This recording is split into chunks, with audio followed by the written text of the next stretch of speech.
Good morning, students. We are studying BSc Part First Zoology, Paper First Animal Diversity, Protozoa to Annelida, Unit Second. आज हम second unit की शुरुआत करते हैं। Second unit का पहला दिन है। सेकंड यूनिट में हम पढ़ेंगे प्रोटोजोआ को। प्रोटोजोआ के अंदर क्या क्या पढ़ेंगे? Study of structural organization and life history of paramecium. Second point है फिर study of locomotion, osmoregulation, nutrition and reproduction in protozoa. ठीक है, प्रोटोजोआ में लोकोमोशन यानी गति, ऑस्मोरेगुलेशन यानी पराशरण, न्यूट्रिशन यानी पोषण एंड रिप्रोडक्शन यानी जनन, इनका अध्ययन करेंगे।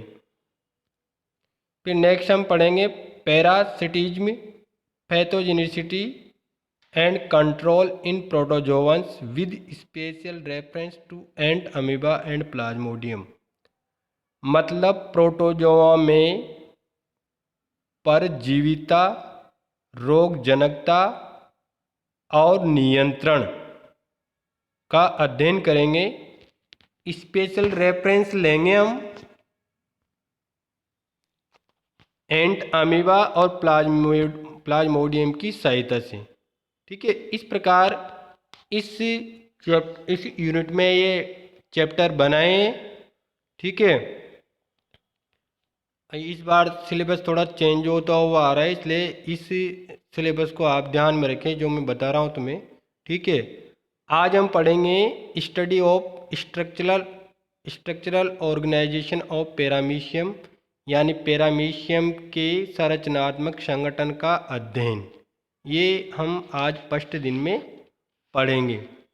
तो आइए आपको ले चलते हैं हम पैरामीशियम की तरफ। पैरामीशियम का हम जनरल सिलेबस में नहीं है, लेकिन हमें जानकारी होनी चाहिए। इसका क्लासिफिकेशन देखते हैं। तो पैरामीशियम किसका एनिमल है? पैरामीशियम फाइलम प्रोटोजोआ, सब फाइलम सीलियोफोरा, क्लास सीलिएटा, सब क्लास होलोट्राइकिया, ऑर्डर हाइमेनोस्टोमेटिडा, जीनस पैरामीशियम। ठीक है ना। तो पैरामीशियम फाइलम प्रोटोजोआ की क्लास सीलेटा का एनिमल है। इसकी दो स्पीसीज का नाम पूछा जा सकता है, इसलिए जानी पहचानी दो स्पीसीज है, पैरामीशियम कोडेटम, पैरामीशियम ओरेलिया। ठीक है, पैरामीशियम कोडेटम, पैरामीशियम ओरेलिया। इसलिए इन दो स्पीसीज का नाम आप ध्यान रखें। क्लासिफिकेशन हो गया, स्पीसीज का नाम हो गया। अब हम देखते हैं इसका स्ट्रक्चरल ऑर्गेनाइजेशन। स्ट्रक्चरल ऑर्गेनाइजेशन में हम कुछ निम्न बिंदुओं पर इसका अध्ययन करते हैं। ठीक है, first is size and shape, आकार एंड आकृति। ठीक है, तो पैरामीशियम एक माइक्रोस्कोपिक एनिमल है, सूक्ष्मदर्शी एनिमल। ठीक है, और सूक्ष्मदर्शी एनिमल है तो नग्न आंखों से ये श्वेत या ग्रे स्पॉट बिंदु की तरह ही दिखाई देगा। ठीक है, एनिमल नहीं लगेगा इस, क्योंकि ये माइक्रोस्कोपिक एनिमल है और सूक्ष्मदर्शी के द्वारा ही देखा जाता है। इसकी लंबाई सामान्यतः 80 माइक्रो से 350 माइक्रो तक होती है। 80 माइक्रो से 350 माइक्रो तक इसकी लंबाई होती है। इसके बेलनाकार शरीर का बड़े से बड़ा व्यास, मतलब इसका शरीर बेलनाकार होता है जिसका अधिकतम व्यास लंबाई का 2/3 होता है ना। जितनी लंबाई ये उसका 2/3 ये गोलाई इसकी होती है, मतलब व्यास इसका होता है। इसकी आकृति जूते के तलवे की तरह होने के कारण इसे स्लीपर एनिमल क्यूली भी कहते हैं। स्लीपर एनिमल क्यूली किसे कहा जाता है? पैरामीशियम को। अग्रसिरा कुंद यानी ब्लंट होता है, पश्चसिरा नुकीला होता है। ठीक है, आप देखते हैं ओरल ग्रोव, मुखीय खांच। शरीर की अधर सतह पर यानी निचली सतह पर एक स्पष्ट क्लियर छिछला व तिरछा गर्त होता है, खड्डा। ठीक है ना, जिसे मुख खांच कहते हैं। स्पष्ट नजर आता है, छिछला यानी ज़्यादा गहरा नहीं दिखता, और तिरछा यानी तिरछा होता है, जिसे मुख खांच कहा जाता है। ये शरीर के मध्य से प्रारंभ होकर अगले शरीर सिरे के बाएं पार्श्व तक फैल जाती है। शरीर के मध्य से प्रारंभ होती है और अगले सिरे के बाएं साइड पर पार्श्व तक फैल जाती है। अब देखते हैं पेलिकल। ठीक है ना, पेलिकल पैरामीशियम के शरीर का बाहरी आवरण, सबसे बाहर वाला जीवित आवरण होता है, दृढ़ होता है, प्रत्यास्थ लचीला होता है, जिसे तनुत्वक या पेलिकल कहा जाता है। तनुत्वक में नियमित रूप से पंचभुजी या षटभुजी गर्त दिखाई देते हैं। 5 भुजा वाले या 6 भुजा वाले गर्त इसमें दिखाई देते रहते हैं और इनके किनारे उभरे हुए होते हैं। ठीक है, क्योंकि प्रत्येक गर्त के मध्य से एक पक्षमाभ निकलता है, शीलिया। इन गर्तों को परिपक्षमाभ अवकाश भी कहा जाता है। इन अवकाशों के चारों ओर फूली हुई गुहाएं कूपिकाएं कहलाती है। पैरामीशियम की तनुत्वक 3 कलाओं की बनी होती है: बाहरी प्लेज्मा कला, बाहरी कूपिकीय कला, अंतःकूपिकीय कला। ठीक है, पैरामीशियम की तनुत्वक कितनी कलाओं की बनी होती है? 3 कलाओं की। बाहरी प्लेज्मा कला, बाहरी कूपिकीय कला, अंतःकूपिकीय कला। अब आते हैं सीलिया। पैरामीशियम के संपूर्ण शरीर पर असंख्य यानी बिना गिनती के महीन छोटे छोटे रोम होते हैं, जिन्हें पक्षमाभ कहा जाता है। इनकी लंबाई 10 माइक्रो से 12 माइक्रो और व्यास 0.27 माइक्रो होता है। पक्षमाभ की संरचना कशाप की तरह होती है। ठीक है, ये काइनेटोसोम से उत्पन्न होते हैं। पक्षमाभ कशाप में तुमने अंतर देखा होगा, कशाप संख्या में कम होते हैं, पक्षमाभ ज़्यादा होते हैं। कशाप मोटे होते हैं, शीलिया पतले होते हैं। ठीक है ना, इस तरह का इनमें अंतर है, बाकी संरचना में कोई अंतर नहीं होता ज़्यादा। ये काइनेटोसोम से उत्पन्न होते हैं। ये अनुदैर्घ्य पंक्तियों में, खड़ी पंक्तियों में व्यवस्थित होते हैं और संपूर्ण शरीर में एक ही लंबाई के होते हैं। केवल पश्च सिरे पर पीछे की साइड पर कुछ पक्षमाभ बड़े होकर एक पुच्छीय गुच्छ यानी कोडल टफ्ट का निर्माण कर लेते हैं। कोडल टफ्ट का निर्माण कर लेते हैं। ठीक है, अब आ जाओ आप साइटोप्लाज्म, कोशिका द्रव्य। तनुत्वक यानी पेलिकल द्वारा घिरा कोशिका द्रव्य साइटोप्लाज्म 2 भागों में बटा हुआ होता है। पैरामीशियम में जो तनुत्वक के भीतर कोशिका द्रव्य साइटोप्लाज्म होता है, वह 2 भागों में बटा हुआ होता है। बाहर का स्वच्छ व गाढ़ा भाग एक्टोप्लाज्म कहलाता है, या इसको कोर्टेक्स भी कहा जा सकता है, जबकि भीतर का अर्धतरल बड़ा कणिकामय भाग एंडोप्लाज्म या मज्जा कहलाता है। यानी बाहरी भाग एक्टोप्लाज्म, भीतरी भाग एंडोप्लाज्म। एक्टोप्लाज्म को कोर्टेक्स भी कह सकते हैं, एंडोप्लाज्म को मज्जा भी कह सकते हैं। बाहर का एक्टोप्लाज्म स्वच्छ व गाढ़ा होता है, भीतर का एंडोप्लाज्म अर्धतरल बड़ा कणिकामय होता है।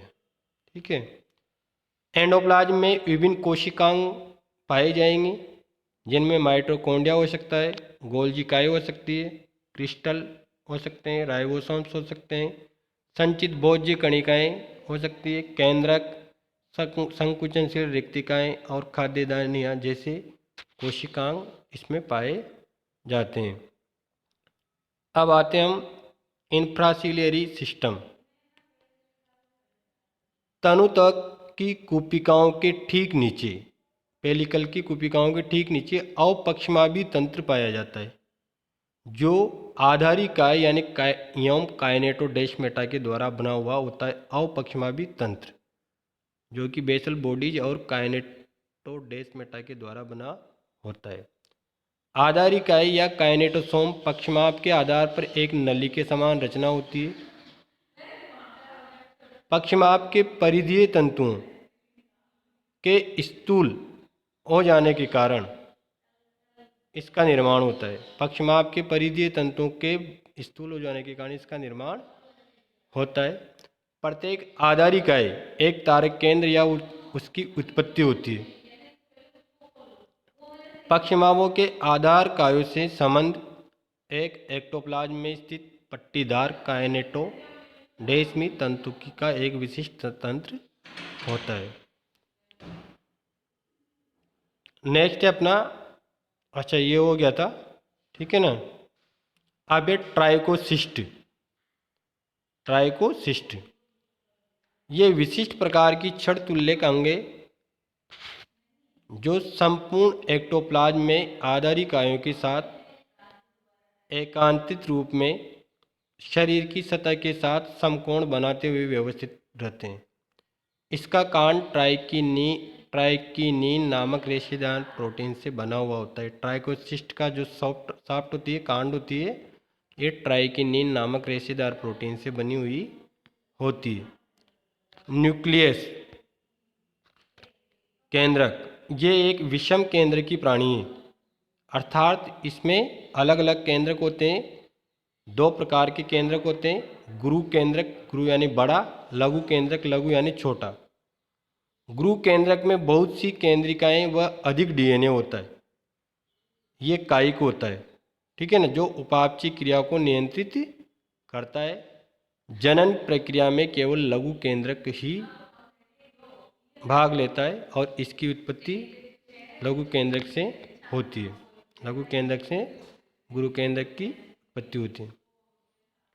कॉन्ट्रैक्टाइल एपरेटस संकुचनशील उपकरण, इसमें दो संकुचनशील रिक्तिकाएं होती है। एंडोप्लाज्म में ये शरीर की पृष्ठसतह के निकट दोनों सिरों पर पाई जाती है। प्रत्येक कॉन्ट्रैक्टाइल वैक्यूल्स तनुत्वक में स्थित एक स्थायी छिद्र के द्वारा बाहर खुलती है। फूड वैक्यूल्स खाद्यदान या एंडोप्लाज्म में असंख्य असंकुचनशील खाद्यदान या गति करते हुए पाई जाती है।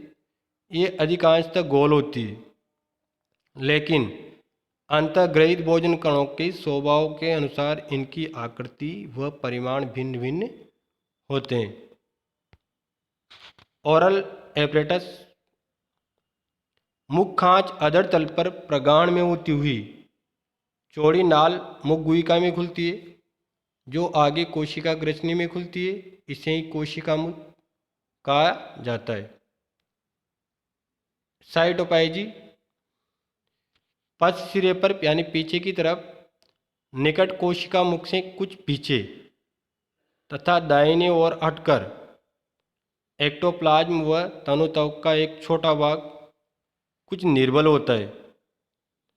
मल त्याग के समय इस भाग से एक अति सूक्ष्म छिद्र कोशिका गुदा या साइटोपाइजी या साइटोप्रोक्टा बनाता है। ये पैरामीशियम का डायग्राम है।